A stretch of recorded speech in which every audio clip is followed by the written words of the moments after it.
Welcome to Monday. It's January 17th, 2022. Thanks for tuning into the Day Weather Podcast, brought to you by Chugwater Chili, the gourmet spice of Western life. Check out Chugwater Chili Dip and Dressing Mix. It's a southwestern blend of spices, perfect for dipping crackers, vegetables, chips, or anything else you like to dip, or use it as a dry seasoning to season pork, chicken, or vegetables. It's a perfect spice for those who roast and crock pot meals. Get yours today with Chugwater Down, your discount code ChugwaterDon for 20% off. Chugwater Chili, the gourmet spice of Western life. Two cold fronts this week. The week is going to start off very quietly. Very little happening today and Tuesday, but we have a front coming Tuesday night and Wednesday. That will affect areas along and east of the divide, but nothing really west of the divide. It'll be a cool, quiet weekend, but that'll be after another cold front arriving Thursday night and Friday. That one will be a little more moist. That one's going to affect both sides of the divide. It won't be a major storm system, but we've got two little systems to deal with this week. Colder at the end of the month in early February. Right now, what we're seeing is a concentration of the coldest, stormiest winter weather in the central and eastern areas of the United States, as you can tell by just watching the news. We had stormy weather here Christmas week and New Year's week. Simply, it has shifted into the other part of the nation. But what is likely going to happen is a retrograding pattern where the cold air in the central and eastern United States may retrograde back more towards the west. And we'll show you that here in a minute. Also, I want to talk about the Tonga volcano because I always get a lot of questions about volcanoes and do they impact the weather and climate. I have some incredible satellite photos to show you, and we'll talk a little bit about what volcanoes can do to affect long-term and short-term climate trends. First of all, here's today's weather chart. Here's the storm hitting the northeastern United States with heavy snow and winds. Western New York, parts of northwestern Pennsylvania, just getting clobbered with wind and snow, and of course all the ice and snow. You know, it did officially snow in the panhandle of Florida this weekend with that system. But out west, we've got this little upper low that's off the coast of California that'll produce a little bit of shower activity over central and southern California, but northwest flow here that doesn't have much cold air or moisture with it isn't going to do much today or tomorrow. However, notice the dip. Here comes a dip in the jet stream with high pressure building across the west coast, and what will happen is the storm will exit the northeast and a colder shot will come on in along and east of the divide especially. And what that'll do is produce a little bit of upslope. So a little bit of upslope light snow is going to develop Tuesday night and Wednesday along and east of the divide. As you can see right here, that's where the majority of the snow will be. It's not going to be really heavy, but a little bit of upslope, and it is going to be quite a bit colder. On Wednesday, many areas east of the divide will not get out of the 20s, and we'll see some single digits and teens for lows. Then the next wave comes. Here it is. This is a trough coming out of the Pacific Northwest with high pressure building along the west coast a bit more robustly. That turns the jet stream south, and we'll have another shot of colder weather. There'll be a bit more in the way of Pacific moisture with this second front. Again, it's not going to be a big snow producer, but you can see both sides of the divide get a little bit of snow, not a lot, but a little bit of it, along with another wave of colder temperatures. So two little systems this week, nothing major. Now, long term, going out to 10 days from now, this is to around the 26th and 27th of January. As long as this high pressure ridge stays off the west coast instead of just on it, well, then you can see the jet stream is taking a dip further west into the western United States. Well, really most of the nation from the Rockies eastward. So this opens the door to Canada. When you open the door, nothing to stop it. That cold air is going to penetrate, and we're going to see a colder weather pattern evolving across most of the nation by the middle to the end of next week. And if we were to go out 15 days, notice where the ridge axis is. It is further west. It is more towards the Aleutians. And with it more further west, that means the colder air has more access to the western United States, while a warmer weather moves into the eastern part of the United States. You know, this happens during the course of winter seasons all the time. The Arctic air will get pushed east, then it'll kind of wobble, go west, and we kind of have this seesaw back and forth weather pattern. But right at the end of January into early February, is probably the central and western United States' turn to get back into colder and stormy weather again. And we'll monitor this for you here in the coming days. Now let's talk about the Tonga volcano. Now, where the heck is the Tonga area? Well, it's east of Australia. Here's the equator. So it's just south of the equator. This is a classic low latitude volcanic eruption.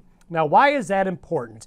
Well, volcanic eruptions that can get higher than 50,000 feet or basically into the stratosphere, when the volcanic ash and the sulfur dioxide and other gases from these volcanic eruptions go into the lower latitudes, when the volcanoes are at a lower latitude, it is easier for the volcanic ash, sulfur dioxide, and other gases to go into the stratosphere.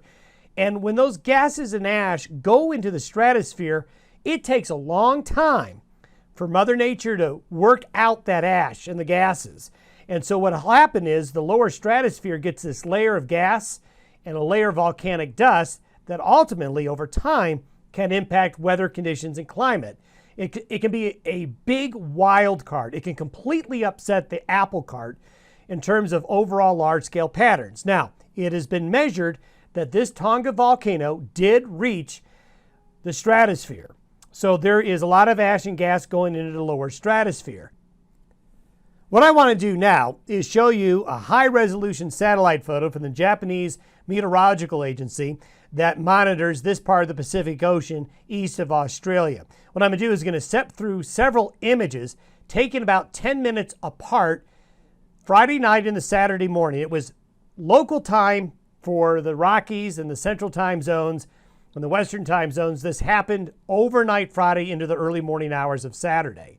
So you can see the beginning of the explosion right here. Then, as you step through time, just an amazing high-resolution photo of how big and how powerful this volcano was. One thing I want to highlight for you, because I'm going to talk about this here in a minute. Here you see the ash cloud, but along the edges, a shock wave is forming. Just like a shock wave you're going to get when you drop a bomb or explode a piece of dynamite. This shock wave grows and expands and was so powerful that the shock wave went basically around the globe, not only helping to form the tsunami, but also, was observed, the noise was observed 500 miles away.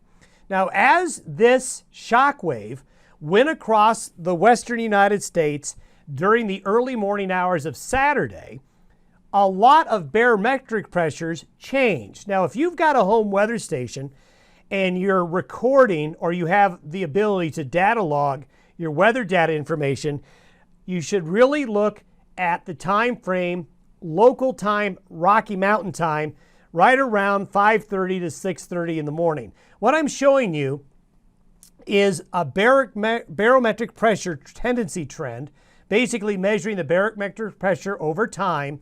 And this is right along and near just east of the Continental Divide. This is actually a weather station up in the Snowy Range. You see this spike in air pressure right here?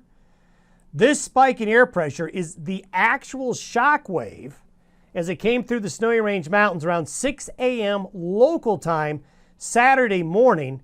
Now, folks took a look at weather station data and saw the shock wave go all the way across the United States and Canada.